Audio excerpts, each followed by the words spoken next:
She got her BA in Intercultural Communication and a BBA in International Business from FAU, and was heavily involved as a student leader within student affairs. This is where her passion for education, self-improvement, and learning was cultivated. That seems very similar to my story in higher ed as well. And so I'm happy to have Michaele here. Thank you to my fan club in the corner over here. But thank you so much all for coming. I truly appreciate you guys joining me in this wonderful effort. So the title of this is The New Links to Elite Education. I'm just gonna talk about a little bit of my introduction to MOOCs, as we'll refer to them for now, which I will go into further detail later. But I'll kind of just talk about my introduction to them and I guess what sparked my interest in learning more about them. So really, last fall, one of my RAs, former RAs, came up to me during one-on-ones and just kind of asked me if I knew about Coursera. And I told her I had no idea what she was talking about. And she mentioned that Coursera was an online community where you could basically sign up and learn for free about an array of different topics. And the interesting part to me was that, one, it was free, so that obviously that's very interesting, but also a lot of these courses were taught by professors at very elite institutions. They're your Harvards, your Yales, UPenn, schools that otherwise a lot of students, including myself, don't have access to. So obviously, it kind of stayed in my mind for a little bit, and then I never really kind of delved further into it, but it was always something that I was like, that is very cool. You know, I think that's a cool concept, that's a cool idea, that's a great kind of way to reach out to so many different types of people. It was brought up again to my attention when I attended the TEDx conference, again in fall, a few months later at FIU, and one of the first video they showed us was one of the co-founders of Coursera, talking about their journey and their mission and really what Coursera was all about. So after that presentation, I signed up for Coursera. Although I haven't yet taken a course, I plan to. But it's definitely something that I thought a lot of other people should know about, and that would benefit a lot of people. And again, my intrigue, I think, just came from the freedom of the fact that any online education course will bring you, being able to access it at any time, and also the fact that these professors at elite institutions were taking time out of whatever research or whatever classes they were teaching to begin with to teach for free. That is a huge deal. So although we will discuss pros and cons of online education, I think the purpose of this presentation is not so much to give you my opinion on it. It's really more to just discuss the pros and cons, but also to discuss the impact that it will have on higher education and students, not only here, but worldwide. Disclaimer, this only works if you guys participate. So if I pose some questions, please feel free to ask questions back or to just kind of give me your opinions, because that's really why we're brought here today. Okay, so the article itself. For those of you who haven't had a chance to read it, it's entitled Revolution Hits the Universities by Thomas L. Friedman, world-renowned author of The World is Flat, Pulitzer Prize winner. And he basically discusses in this article MOOCs. What are MOOCs? M-O-O-Cs. You want to take a stab at it if you don't already know, if you didn't get a chance to read it? Massive open online courses. Thank you, Tiffany. Yes. Massive open online courses. Although there are a lot of different types of these MOOCs online, 3 stand out as being kind of at the forefront right now of this kind of revolution, as he mentions it. Coursera, which is the one that I mentioned, edX, and Udacity. And Mr. Friedman really talks about how the global online how this global online resolution will kind of impact higher education, how it will impact people who have never had access to this type of education before. And he also mentions in the article that it has the potential, which is, I think, a lot of pressure for these, but the potential to lift more people out of poverty. So why all the buzz about these MOOCs? Well, for one, like I mentioned already, it's an elite education that you don't have to pay for. Taught by elite professors, etc. But it's also reaching students worldwide in very high numbers. And an example of that, I want to pull out of this one article, is that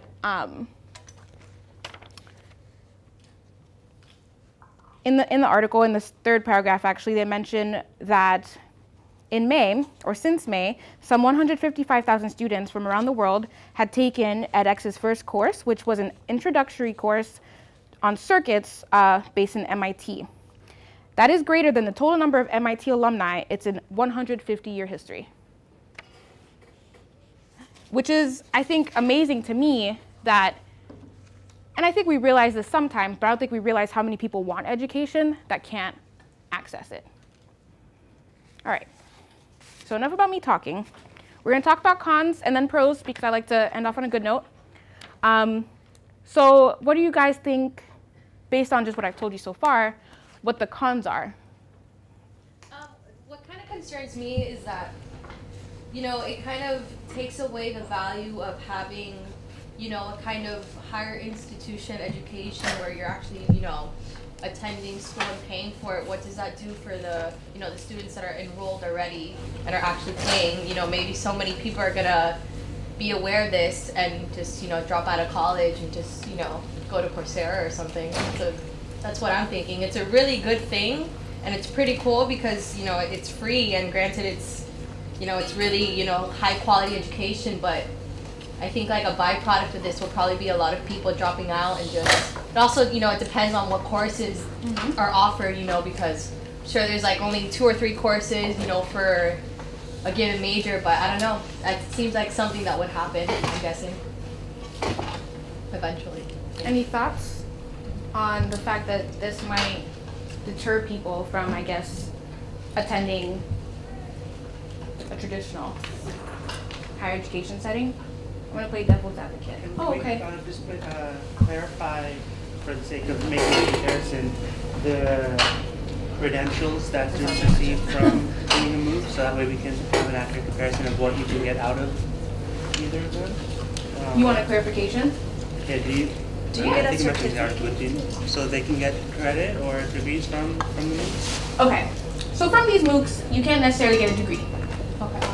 So then you can learn how to program, but does that mean that an institution will recognize that as accredited? Coursera is not necessarily an accredited institution where you can get, you know, a higher education degree. So that's what I was going to say in terms of playing devil's advocate for that. But I think you're right in terms of maybe not people dropping out. However, people who do have access to this, what does that say for people? What does that mean for people who already attend?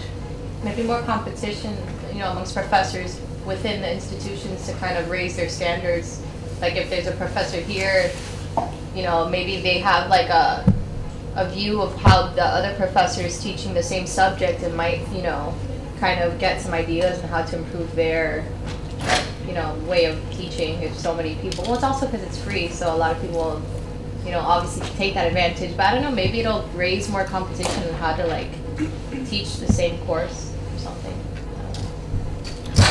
What I like about what you mentioned is, I like everything you said, but the thing that stood out to me was that professors might, I guess, get ideas from it, and a lot of institutions are considering, I'm not sure if it's this article or another one that I read, but a lot of institutions are considering outsourcing, in a sense, their courses to kind of bring a course that's taught by an elite professor and bring it into their institution, and using that as kind of a platform for students to learn. You did have to pay for that, but of course, yeah. I would imagine. any other? just thinking that the article talks a lot about bringing like people out of poverty and giving them these opportunities, but yet if it's not something that's accredited and you can't get a degree out of it, how do you take it and put it like on a resume to get a job later on? That would be my concern. Right. At the end of the course that you can take at Coursera, for example, and Coursera is the one I'll reference a lot just because it's the one I'm most familiar with. But you do get a certificate of completion, which is something you could put on your resume. But also something that they're talking about in terms of how to monetize this, which is something else that, you know, could be a pro con, is the fact that if they take all their best students out of the courses, correct? And they're already doing this with Facebook and Twitter, I believe. They're basically telling those companies which of their students are the highest performing, and those will possibly help the companies at the end of the day, even if they don't end up with a degree or you know, necessarily the education that someone else might have. If they're highest performing in this course, does that mean something? An issue is that courses that require an actual human element aren't really compatible with the MOOCs. Definitely. What type of course? Like a biology lab, where you actually require laboratory instruments to actually do the actual practice. Or actual groups where you actually require an above knowledge level of thinking. It's really hard to have a discussion online because there's people that have difficulty writing, or people that even have difficulty even speaking through because of internet connections. Any other cons people see with this type of learning? Does this article mention at all any language barriers? Because if this is going to be something worldwide, is it going to be able to accommodate different languages as well? Like Arabic, like translation or something, I think I mentioned. Like there would be subtitles for certain. Yeah. Subtitles. Certain courses obviously do have language aid, but and I think also for the most part, even students who are reaching out to these classes from abroad, I think they understand that because most of these, I think there's 8 international schools, but for the most part, most of the schools right now are in the US, and obviously the way that they teach is in English. And I think that a lot of students from abroad and here realize that a lot of people come to the US for this type of education. So no, I don't think that that's something that they've necessarily looked into as much as they maybe can, but it definitely is a con for students who might not necessarily speak English. The completion rate of some of these is something that this article, as well as others, mentions, because while there's a lot of interest and there's a lot of initial registration for these courses, the completion rate of the courses by students is very low. What do you think that means? Why is that a con? Levels of motivation. There's not that much stimuli in them for the students to continue going through. Did you say it's free? Yeah. Yeah, so people are not going to take that Paying serious. for it? There's no incentive for completing it, I don't think, since it's not accredited. It's just like a supplementary, you know, hobby. You know, I'm going to take a class for fun or something. Right. I think a lot of people might just be signing up for it to check it out, and that might be a different category of a non-completion rate than people who really seriously had mentally set out to finish it and then stop for some reason, as opposed to people who's like, I heard about this, let me sign up, and then just to see. Do they have a website? I'm trying to find it here. There's one. Oh, well, yes. The MOOCs is just kind of a general term to describe the type of education, but there are several websites. One is Coursera, so Coursera, I guess .com, .org, I'm not sure which. And then Udacity, edX, which are also mentioned. But the fact, or the point about the students and their lack of motivation also kind of brings the issue of whether or not the type of student is going to be limited by these courses or by this access. As of now, it's mostly middle and upper class students. So how is that a con?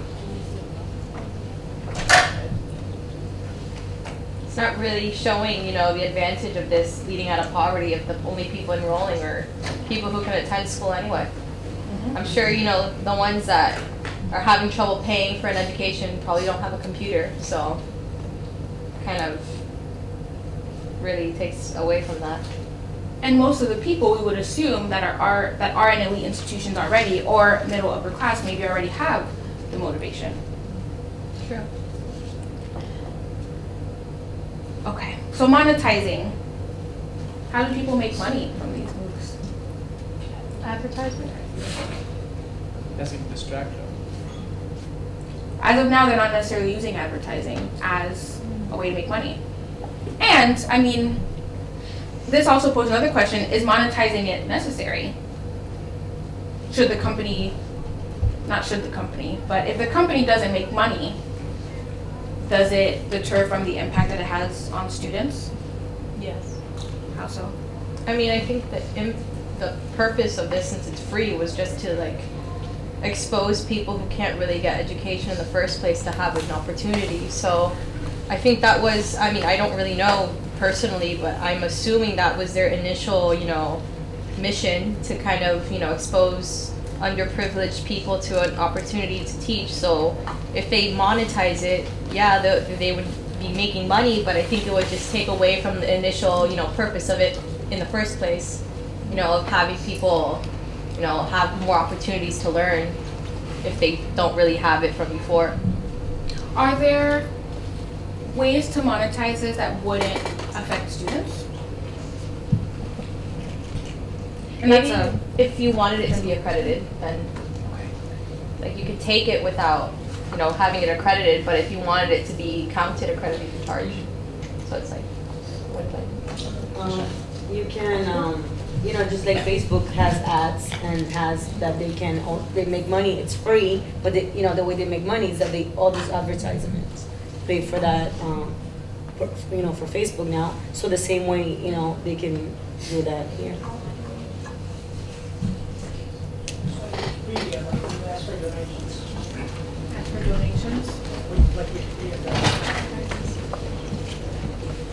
And again, this is just for discussion's sake and just kind of posing these questions. Is this just another way to advertise or commercialize elite institutions?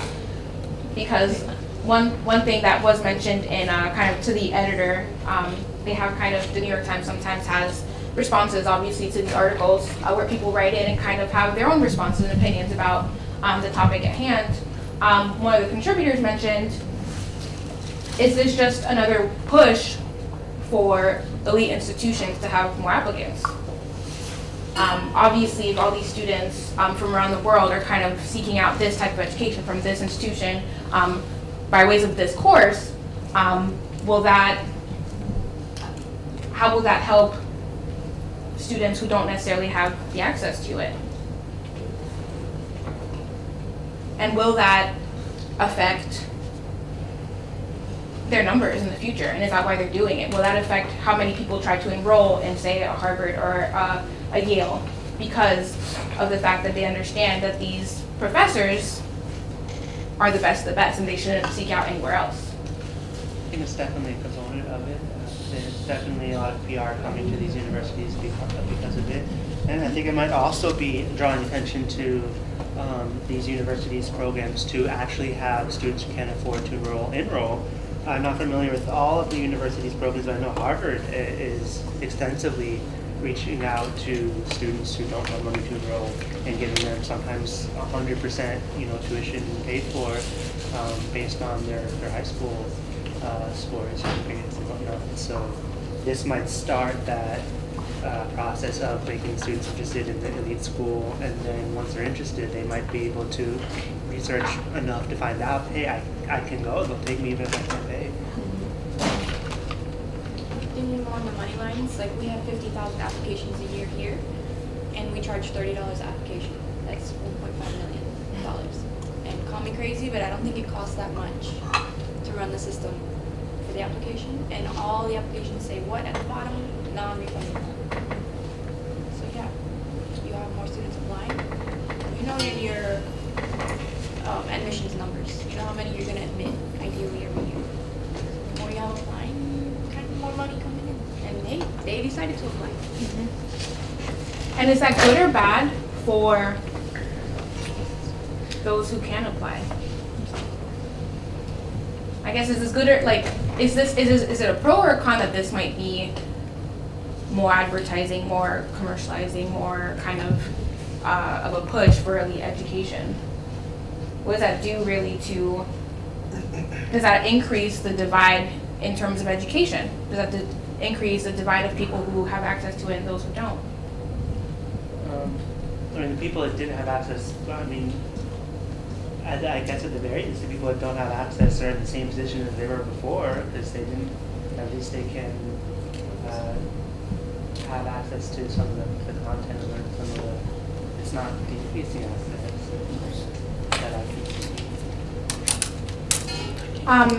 And finally, I guess just in terms of cons, are MOOCs taking professors away from students who are paying to be in their classrooms? Because I mean, the professors, this is, although I'd like to think that they're doing it out of the goodness of their hearts. I assume, and maybe falsely, that they're maybe not teaching as many classes, or maybe they don't have as much attention as they would have to the students that are in the classes already. But looking at track records, most professors that do teach online are actually less motivated to do stuff online than they are in the actual classroom. It's just because they have less interaction with students online than they do in the actual classroom. In the actual classroom, they have the opportunity to talk to students, to have students will more likely hold them accountable to what they're teaching. Right. So is that stretching them too thin then? If they're already less motivated to teach online, but they're teaching online at these organizations, what does that do to the students that are already in their classrooms? I think that's a bit biased, that comment, because you also have to take into account a lot of courses here especially are like, 400 plus students, so it's not like you really have that kind of connection with an instructor anyways. So I think that kind of motivation, part of it isn't, solely dependent on whether or not it's online or offline, because, there's a lot of classes that I take here that people are not even paying attention because there's just so many people. There's no way you can interact with the instructor anyway. So, I mean, just depends what kind of person you are and how you can, deal with that, because a lot of courses aren't really so tiny that you can interact anyway with a professor unless you really reach out, after class or something, but, so yeah. From what I've seen from these courses is that it's like everything that the professor would teach is already online, so there isn't really any interaction anyways. I feel like the professors aren't putting in any extra time. They just have this is how I taught the class, back in 2007, here's all the information online, and it's more just the student having to go and read it and find it, go through all that on their own, and I don't know if they even have access to the professors. I haven't really looked at any of these classes, but from what I understood, it's just kind of the professor uploads everything they have. But from my experience, I'm taking an online class, and I've had more interaction with that one professor than with all the others. Just because, true, they already have everything set up from year one, but that doesn't change the fact that, for example, in my class, we have discussion posts. We have to do 3 every week, and he responds to the 200 of them every week. And he actually writes a paragraph as a response. Whatever you ask him, he responds. And that also helps because there's some students that even though they might have the opportunity to be close to the professor during class, they're too shy about it, or they just don't want to stand out in class, and let's give them an opportunity to speak out. So, pros, about happier things and better reasons to, I guess, how will this help people in general? Yes. Okay, so global learning, one of our big things is to have students engage with the diversity that's on campus. So every university in the country wants to say, we are diverse, we have students from everywhere, but then you get to campus and there's the PowerPoint lecture and tests, and all these students from all over the world are not actually talking to each other. So that's why we do things like the Roundtable, where students can actually talk to each other, which is divergent, unfortunately, from a lot of courses, but also work with faculty in order to make sure that happens in the classroom, that classes are taught and active learning, group dynamics and whatnot. So I was reading this article and reading about how in the MOOCs, the students from all over the world who are talking to each other, and from the article's description at least, it seems like they're actually engaging with each other at a high level. Like that is what we are trying to do here at a level that you can't possibly achieve on a campus. So even though it kind of, I'm resistant to this kind of change and online education, and I'm not saying that I'm there yet, that this is all the way to the future. And plus, my career is kind of centered around, a real universities existing. But, that this is opening up the doors to really unlock what we're trying to unlock here. Was a pro to me. So the increase in diversity, right? Like Eric mentioned, I mean, it's impossible to reach the type of diversity that you'll have online course when people are applying and kind of talking and helping each other out with homework, which also happens in these kind of forums and discussion boards. You can't even try to kind of match that. What's going to end up doing, it's going to actually kind of divide the students into the type of ways they like to learn. Students that like to learn online will go and seek out the MOOCs, while students actually like to sit down, actually like to learn in class, will stay in class. So it will be, in some sense, helping out a learning style for different type of students. What about the, okay, I don't know if you guys got a chance to read it, but there's a story in the article that talks about a disabled student. This disabled student actually has autism, and with certain types of autism, keeping eye contact, staying focused, staying still in classroom settings is very difficult for them. So opening this up to students who, again, I think someone mentioned this before, might have issues with the traditional classroom setting, whether they're shy, whether they have a disability, whether they just learn better at being able to pace themselves, there's not really that issue here. Comments? Thoughts? Okay.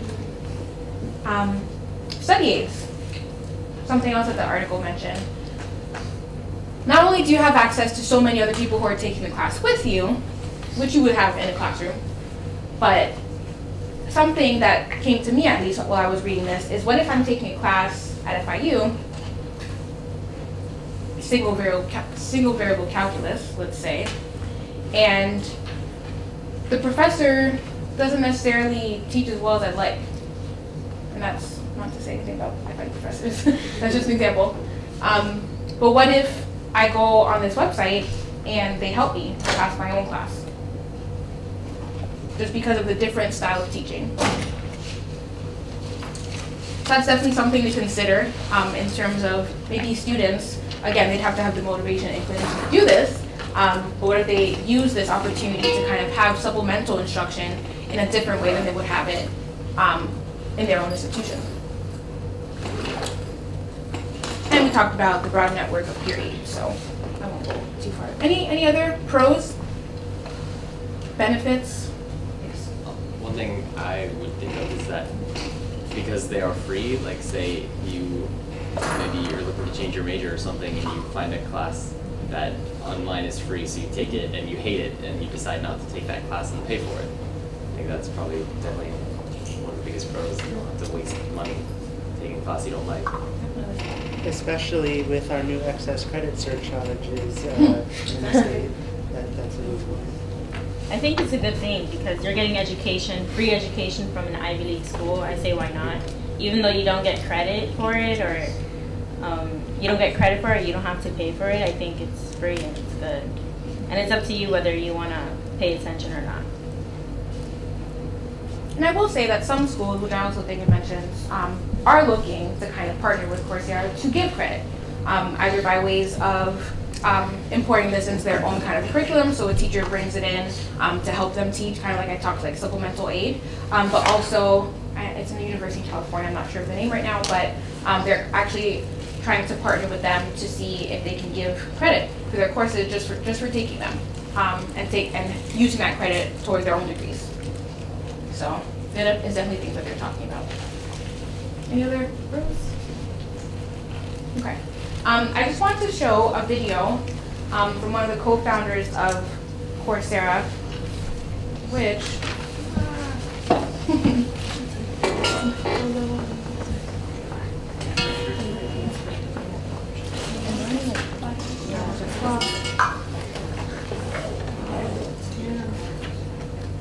cool. Thank you.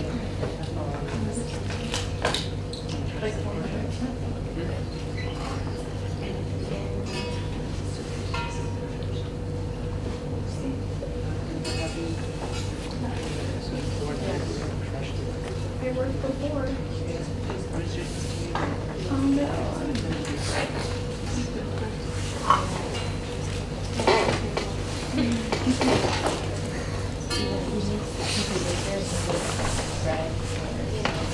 no.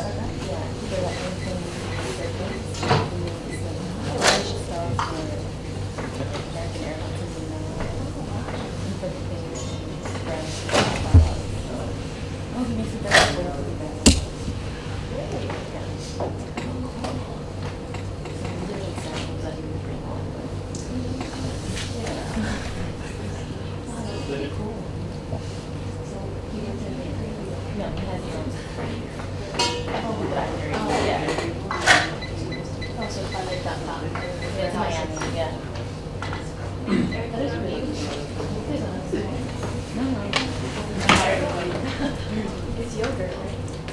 Sort of. No, like in the cup. Yeah. It's not right. Yeah, I think it is.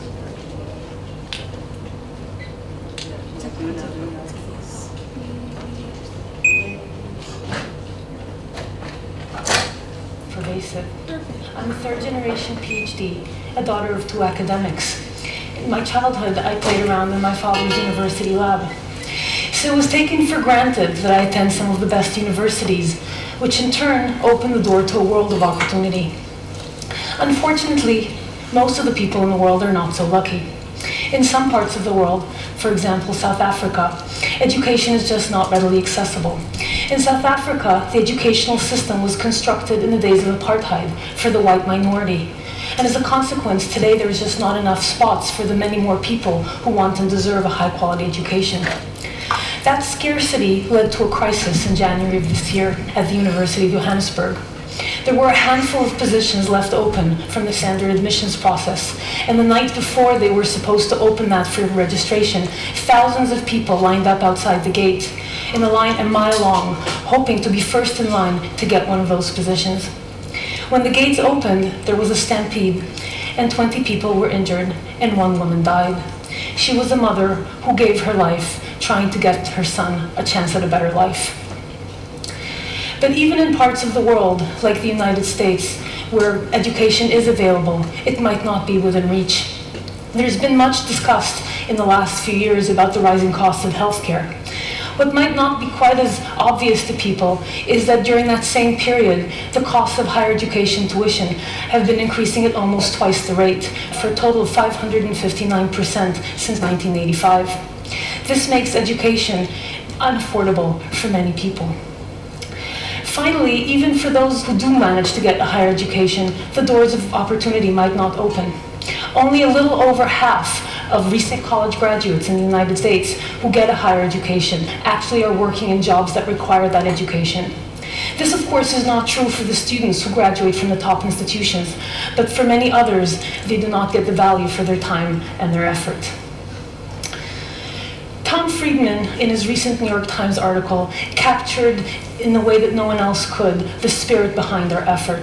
He said that big breakthroughs are what happens when what is suddenly possible meets what is desperately necessary.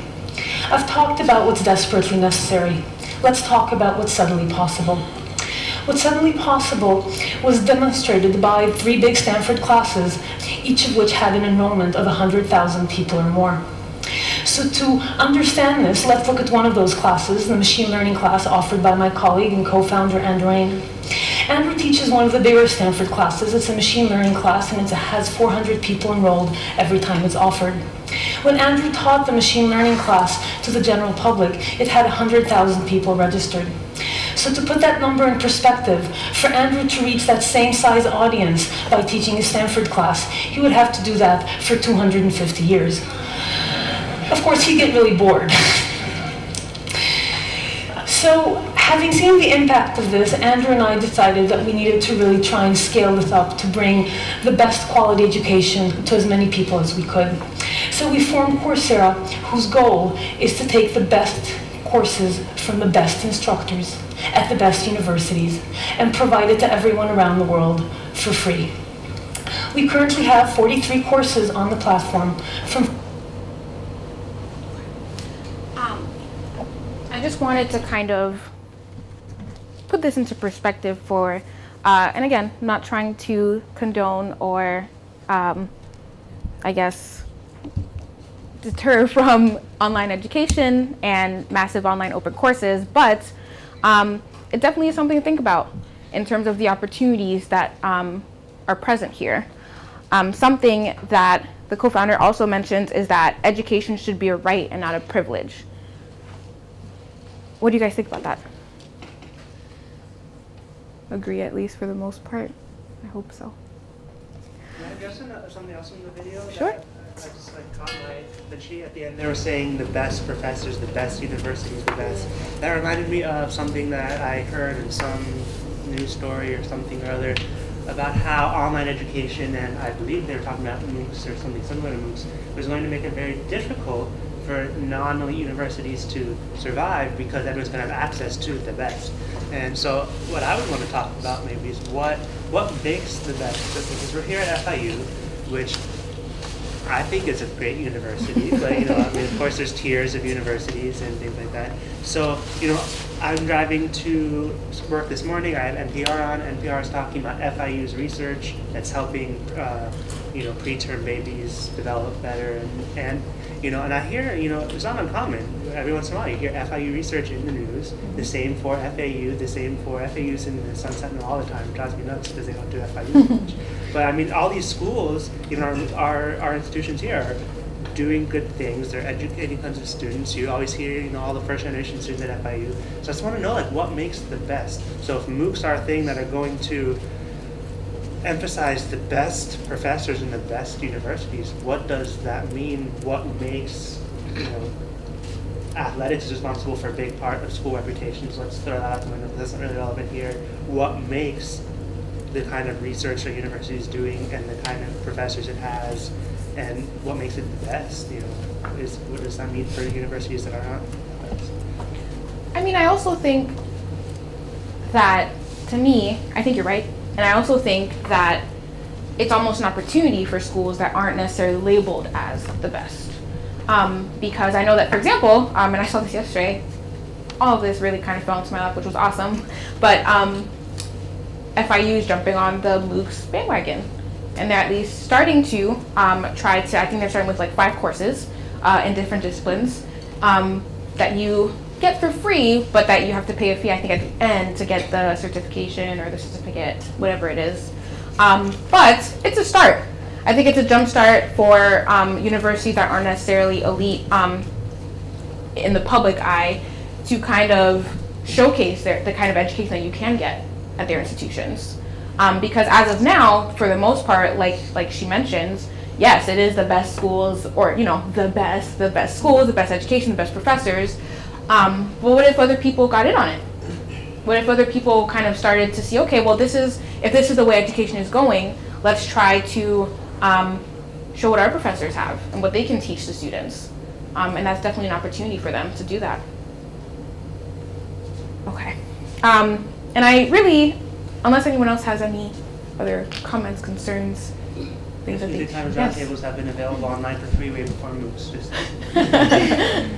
I had a question about, she was talking about the best schools and stuff, which are mostly elite schools. So are they gonna, if they're teaching these courses online for free, are they gonna be at the same level that they would be taught in person for someone paying so much money for it, for that particular education?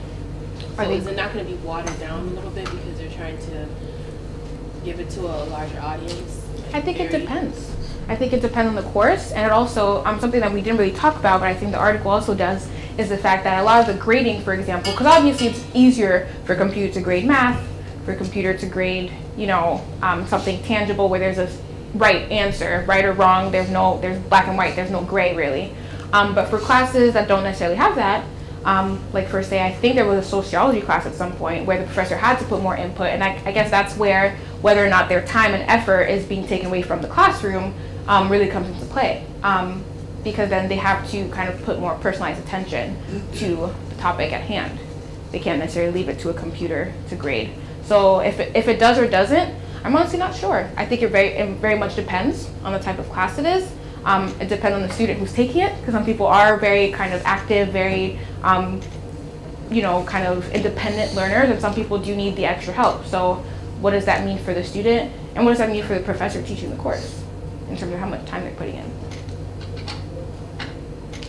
I think the course may not necessarily be watered down, just because, yes, you're saying that some people pay a lot of money for it while others get it free, and at the same time those people are paying a lot of money because they get a certificate at the end.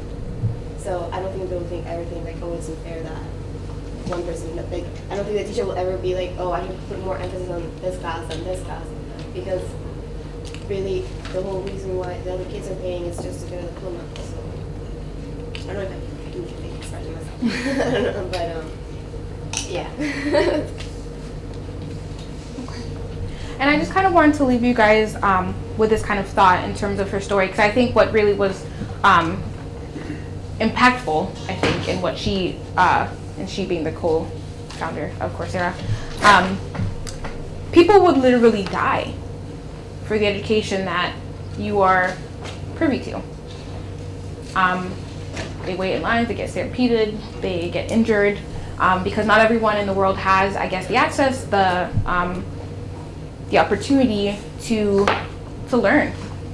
And I think that something that I talked to Eric about when we talked about what I want to discuss in this kind of forum was really kind of getting students to be more motivated, and students to be more kind of understanding of the opportunity that they have. And this is severing a little bit from the topic, but not so much so, because I think that it really kind of touches upon the fact that education is not only important, but it's also just something that everyone fights for. So those same people that would die for this education, like one woman did in South Africa, those same types of people are taking advantage of MOOCs. Again, most of them aren't, but some are. And what they have to offer, is it more than what you have to offer? Probably not. But those same people are going to be kind of competing against a lot of jobs here. A lot of people want to come to the United States to work, to go to school, to get the certain type of education that they think that they might not be able to get from where they're from. So I think that the food for thought that I'd like to leave you guys with is just, are you taking advantage, and what the opportunity means to you, and what would you do for it? That's all. Thank you.